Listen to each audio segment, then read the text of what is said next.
The government of Cameroon would spend 4 billion francs CFA to clear off wrecked vessels from the Douala seaport in the littoral region of Cameroon. The announcement was made by Cameroon's Minister of Transport, Masena Galebebe Jean Ernest, that was in the city of Douala today. Also in this edition of the news, dialogue has to take place, but it must not be biased as far as the current socio-political crisis in the two Anglophone regions of Cameroon is concerned. In this edition of the news, we get the reaction of a former member of parliament of the Social Democratic Front who was speaking to the Bilingualism Commission in the northwest region of Cameroon. Also ahead, we talk about a missing child in Bafoussam that has so far been found by the parents. Those are headlines. We shall be right back with the details. Stay with us.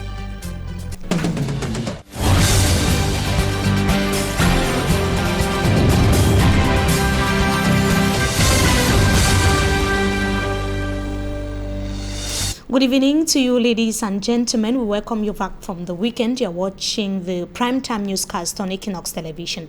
4 billion francs CFA is going to be used to clear off wrecked ships from the Douala seaport. That was an announcement made today by Cameroon's Minister of Transport, Masena Galebebe Jean, as he was launching the project, which would see 25 ships cleared in the first 9 months of as far as the project is concerned.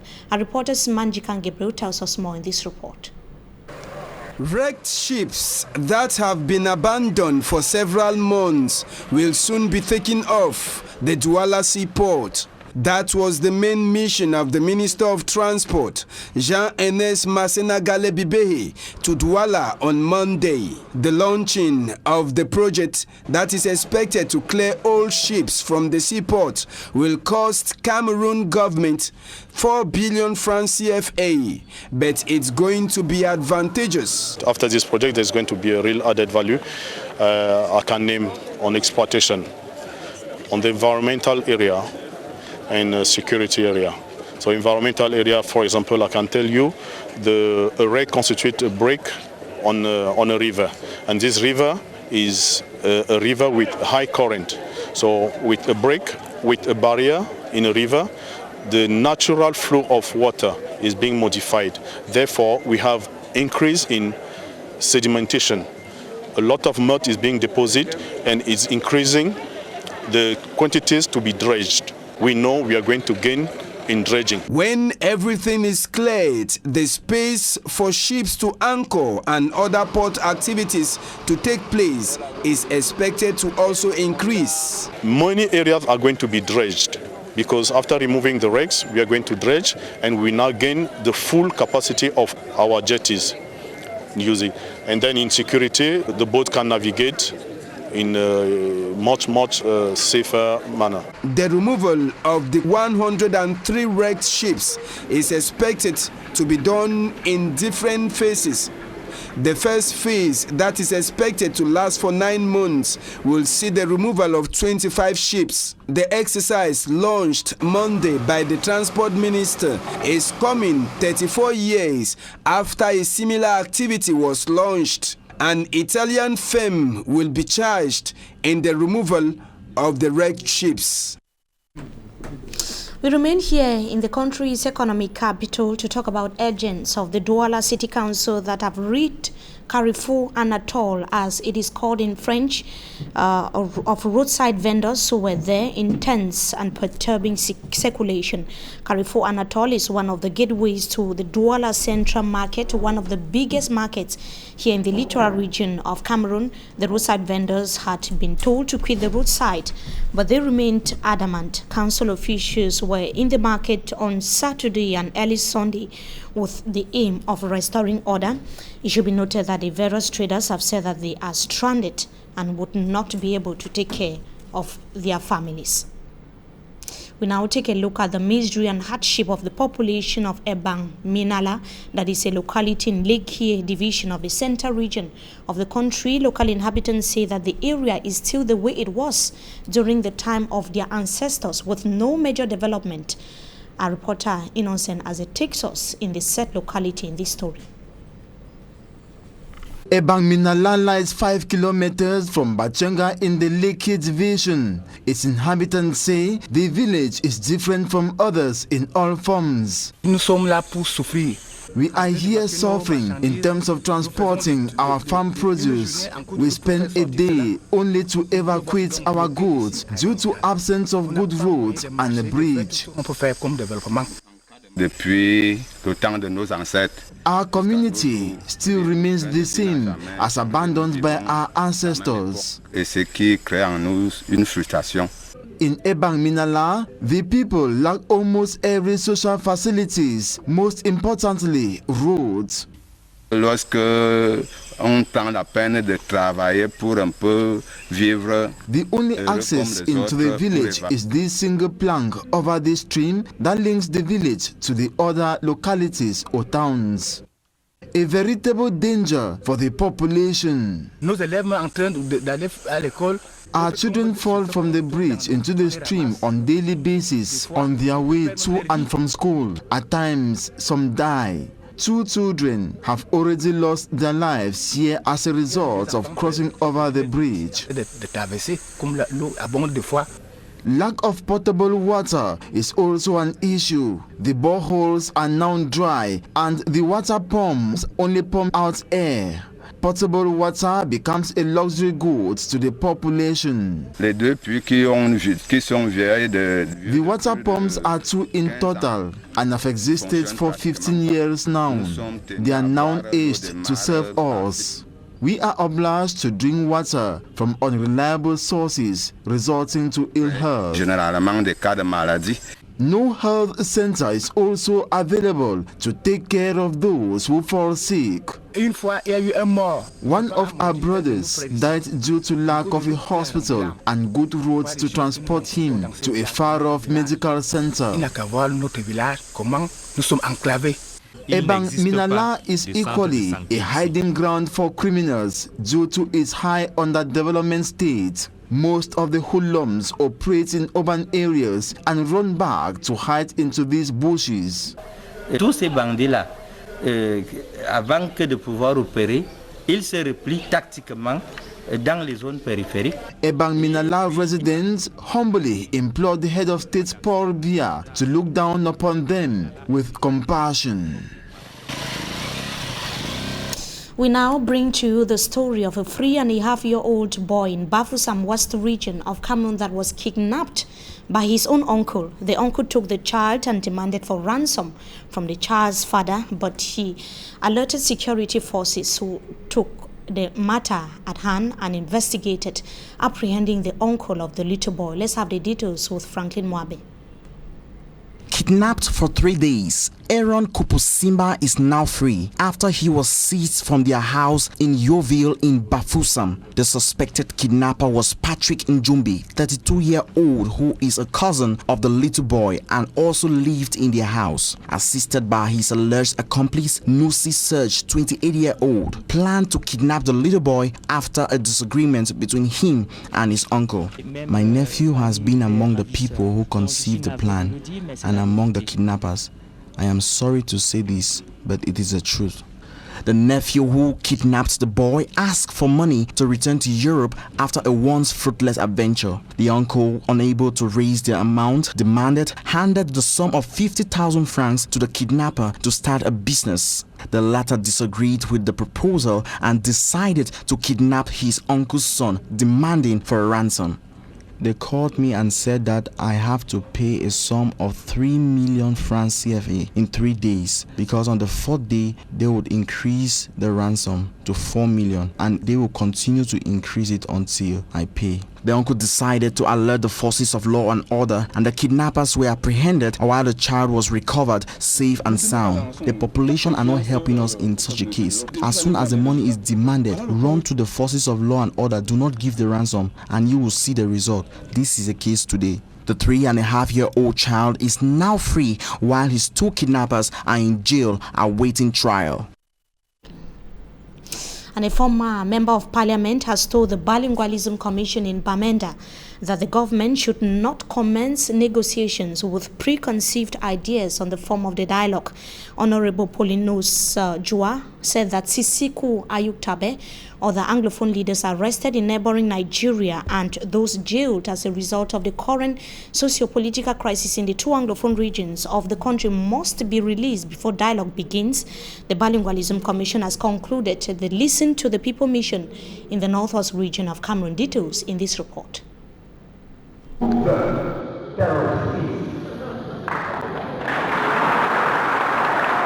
His declarations before members of the Bilingualism Commission left no one indifferent. Honorable Paulinus Joa took on the rostrum and told the Peter Mafani Musonge-led commission that the Anglophone problem, which has been aggravated by English-speaking elites who are part of the government, has nothing to do with bilingualism or multiculturalism. The former SDF MP for Boyo Division said that outright refusal by the regime of President Paul Biya to recognize the come together of two separate entities and respect the legal terms binding them together explains why the crisis is getting worse by day. The Anglophone problem is what we have before us. Can you address it like the Anglophone problem? Let us stop deceiving ourselves in this country, where a people freely came to meet their brothers who were already independent, so that we could form one country and see how to forge ahead to leave a better place for us. Where there's so much arrogance on the part of the few who are chopping fat on the resources of this country, where there is marginalization. The former MP recalled that those brandished as nationalists and freedom fighters today were described as terrorists decades ago by the government of Cameroon. I was so glad the other day on the 20th of May watching television when I saw sons of terrorists at the Unity Palace. The sons of Omniobe and NS1, who yesterday were terrorized by the definition of the government of the day. Honorable Paulinus Joa told the Bilingualism Commission to press for the release of Anglophone leaders, bring all the stakeholders, even those in the diaspora, on board before initiating a dialogue. Mr. Chairman, the political prisoners, people who have been moved from Pimenta to Supercourts in Yaoundé and imprisoned, Sisseko and Co. I don't know, maybe I'll give you a mission to produce them, to produce those people. Maybe if you can just show us a photograph of this commission with our leaders from Nigeria. Mr. Chairman, I will give you kati that you love so well. So we are calling on you to give peace a chance. Call that inclusive dialogue. That inclusive dialogue is going to include all of our brothers and sisters who are in the diaspora. All of them, all of them. The Bilingualism Commission is done with the Listen to the People mission, and the outcome of their series of outings are still awaited. And Barrister Agbobala has reacted following the sentencing of Manchu, BBC and other detainees of the Anglophone crisis by the military tribunal in the nation's capital, Yaoundé. A few days ago, he described Manchu, BBC and other detainees that were sentenced, that was more than 1 week ago, as political prisoners. The founder of the Center for Human Rights and Democracy in Africa has said that the verdict that was handed down by the military tribunal in Cameroon was unjust. The barrister and human rights defender equally noted that the verdict is a major setback for human rights and for the respect of human rights and fundamental freedom in the country. Of course, we'll be coming back to that in our subsequent newscast. Now, on a sad note, Ella Geoffrey has finally been laid to rest. He is the editor-in-chief of the Sun newspaper that was buried last weekend in Bangem, southwest region of Cameroon. Colleagues, relatives and sympathizers were present to pay him their last respect. To some journalists in the southwest region of the country, it would take time to fill the vacuum that his passing was so far created. Let's now come back to the reactions of some journalists who reacted to Davison Maimo in Limbe. Let's hear them in the following excerpt. Geoffrey's demise has created a very big vacuum in the journalism landscape. For almost 2 weeks now, I've not gone to press, and it tells, the story is very clear that I have lost part of my my professional something, and it would take me a long time to recover from. We loved him, but God loves him most, and we can only but say his soul should rest in perfect peace. Geoffrey played his role well. If God gave him a short role, then he has accomplished it, and I wish him a safe trip to meet the Creator. Geoffrey moved in this profession as if he knew it was going to end quickly. Because I got Geoffrey connected to the Sun through, and I knew him as a mayor person. Within a very short time, he became a journalist and an editor. So it was like he had a target, which we didn't know. We can only say that God's will is done. He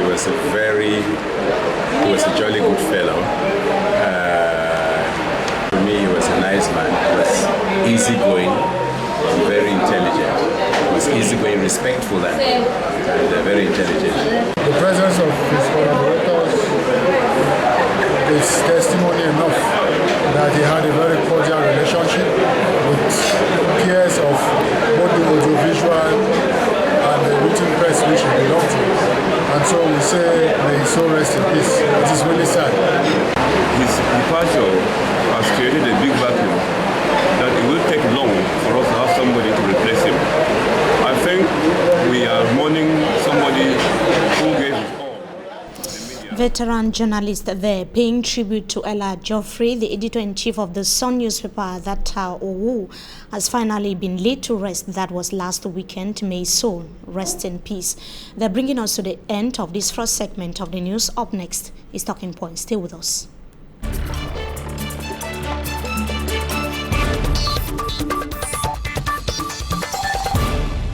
Tonight, we are going to be having as guest the former mayor of the Douala 4 subdivision, Mr. John DANGLE KUMAZE. Good evening to you. Thank you so much for joining us tonight on Talking Point. Good evening, Mimi. Good evening to you, televiewers of Equinox TV. You are not just former mayor of the Douala 4 subdivision, you are equally the national organizing secretary of the Social Democratic Front Party. Once again, good evening to you. Thank you, Isaac. Now, this is an electoral year in Cameroon, and a lot has been going on within the national territory and even out of Cameroon as far as the country is concerned. You are living in the Douala 4 subdivision where you served as mayor, as I said earlier, and you must have observed how different parts of Cameroon have been affected by the current crisis in the two Anglophone regions of Cameroon. What is the situation in Bonaberi where you live? Yes, I would say that not only the situation in Bonaberi that I'm going to talk about, but the situation in Bonaberi is very, very preoccupying for the fact that many of those from the neighboring towns, like Chico and other places, many of them have crossed to Bonaberi, and we are grappling with their presence in our community. So I think it's not only in Bonaberi that they are also in the Mungo. I think as National Organizing Secretary, I was last week in Banga to see for myself those who have crossed through the ferry in UK and have crossed through Ediki railway to be in the camps, in the CDC rubber camps in the Mbanga area. They are living in very precarious conditions at the verandas of friends or even at the verandas of those that they don't even know. So it's a very, very preoccupying situation for these people. Like you said, it's preoccupying. Other parts of Cameroon have been affected, like the west region of Cameroon as well. We have been bringing to our televiewers reports of how localities like Tonga, Chang as well have been affected. Now, how would you evaluate the management of this crisis by the government of Cameroon? As you say, what other parts of the western region are affected? Cameroon, as they say, is one and indivisible. And when your body has its parts, when one part of the body is sick, other parts of the body will feel the pains. And that's why some parts of the country are feeling the pains of what is going on in the northwest and southwest regions. The situation, as I've said, is preoccupying, and I think that there has been no management of the situation at all. This is Mr. Biya, the President of the Republic, who once said that he would like to be remembered for someone who brought democracy to Cameroon. And development. And development. And you know that, have you ever been in a classroom with a child, a dull child, who does not, who is not able to answer the questions that have been said in an examination? You see, he'll be peeping into your paper. But when he's asked to demonstrate how he arrived at the answer that he picked from your own answer paper, he will not be able to do it. When Mr. Biya said that he will be remembered as somebody who brought democracy and development to Cameroon, he had never been to school, had never been to the school of democracy. This is somebody who has all his life served in a state of dictatorship. We could not understand how he was going to bring democracy. So at the moment, the state of the country, he has instead killed democracy in Cameroon. And the clear example is his failure in the management of this crisis. If Mr. Biya was a Democrat, I don't think that he was going to start dialogue with the consortium and then later on turn to arrest them. This is where the whole situation flared up, and he has remained adamant, he has remained quiet, sending his cohorts to the field to come and tell him what he would like to hear. So, in our opinion, in the Social Democratic Front, our national chairman has written to him 4 times. Several times. The last letter he wrote was the letter he published during the convention of the party in February 2018. And this is a head of state who is supposed to manage the country with the other actors. The political parties are actors in the management of anything in this country. But he has never invited, even when the national chairman of the SDF made himself available, that he would be able to help him in the management of this crisis. He has never, ever even replied to any of his letters. Even when he went to the presidency for the reception of the Cameroon national team that won the cup in Gabon, and held his hand for some few minutes and told him, Mr. Biya, can you do something? Step in and do something? Otherwise, the situation will slip out of your hands.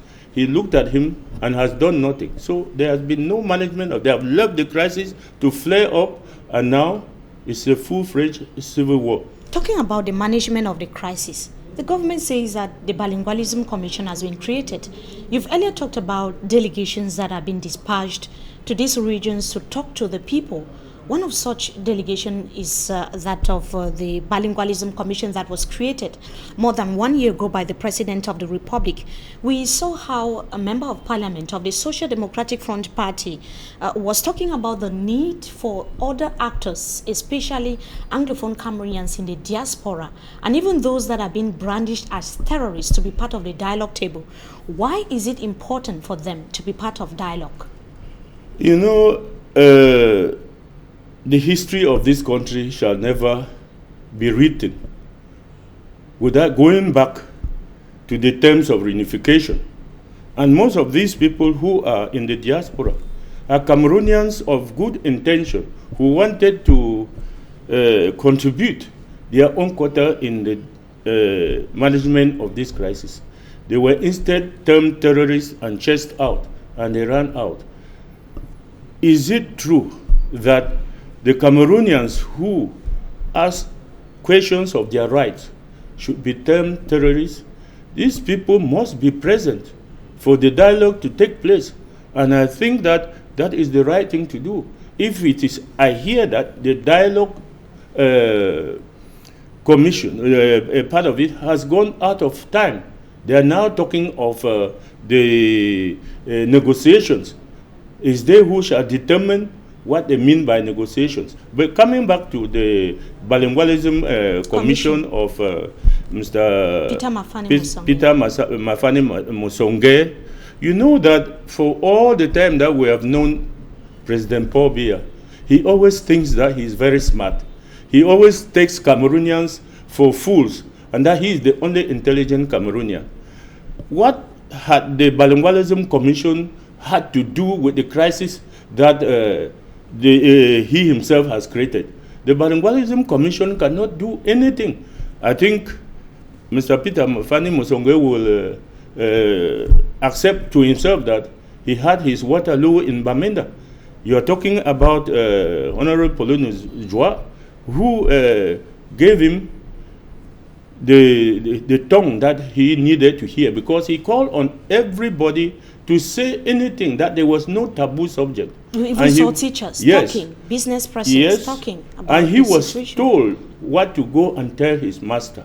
So the Bilingualism Commission can never be a solution to this crisis. And I will even say here that if at all any dialogue is to take place, let them not just pretend that they can be part of it. They can come like Peter Mafani Musongwe. We know him, former prime minister of this country, and we thought that we could respect him, but he has kept himself in a place as if a lion has been caged. Do you think his hands are tied? His hands are not only tied, his hands have been cut.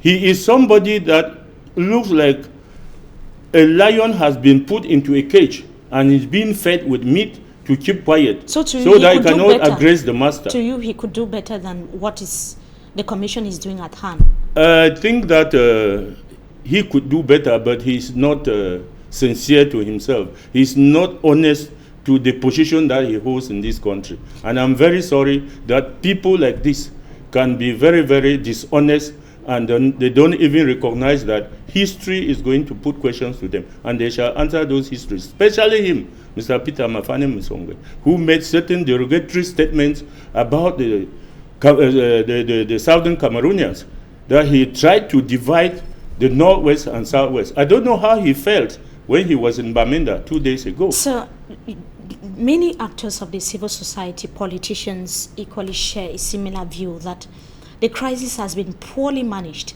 and that the Bilingualism Commission is going to be a failure. It has been existing for more than 1 year now. Now, we've seen the international community reacting. Precisely the U.S. ambassador to Cameroon, Peter Ballerin, that talked about the need for dialogue after citing the situation of targeted killings in the northwest and the southwest regions of Cameroon. Do you think that the international community should play a role of a mediator as far as this crisis is concerned? Mimi, I was very, very surprised that after the declaration of the U.S. ambassador, Cameroonians of the CPDM should rise to condemn what he said. These are the very Cameroonians that when they frauded elections and we wanted to accuse them of fraud, they told us that the United States is a country of democracy. Just a few weeks or a few days before the statement, he had given planes to fight terrorism in Cameroon. He was praised. But this is a country, this is a man who cannot act without having sought clearance from his home government. The ambassadors are the mouthpiece of their home governments. So Cameroonians should not deceive themselves by saying that Ambassador Ballerin spoke out of his own. He was speaking the mind of the American government. And I think that the reaction of the CPDM was very, very uncalled for, and it was very unfortunate. What the ambassador said was giving an advice to somebody who had wished that he should be remembered. And when the ambassador saw that his dreams were not going to come true, he advised him that it's not too late for you to be remembered as somebody who did something. This is a country Mr. Biya took over, relatively doing well. At the end of his term, or at the end of his life, I can say, he has put the country completely into pieces. And then when our foreign friends advise, he who ought to have reacted is not reacting, but are people who are eating fat from him who are reacting. So I think that we consider the statements of the ambassador to have been made and at the proper time. Now, this is an electoral year. You've talked about the SDF convention that took place in February 2018. We saw the putting in place of an SDF flag bearer, Honorable Joshua Osi, that's going to be running as presidential candidate this 2018. If the election take place, can an election take place in Cameroon with the current socio-political atmosphere? Mr. John Danley KUMAZE, do you think that the atmosphere is conducive enough for a hitch-free election? It is not my place to say whether it can take place or not. The man who has confiscated the electoral calendar, President Paul Biya, is the one who is keeping the calendar. And we are only supposing the elections might take place or they might not take place. And you know him. We all know Mr. Biya. On the 31st of December 2017, he said all the elections in Cameroon will take place.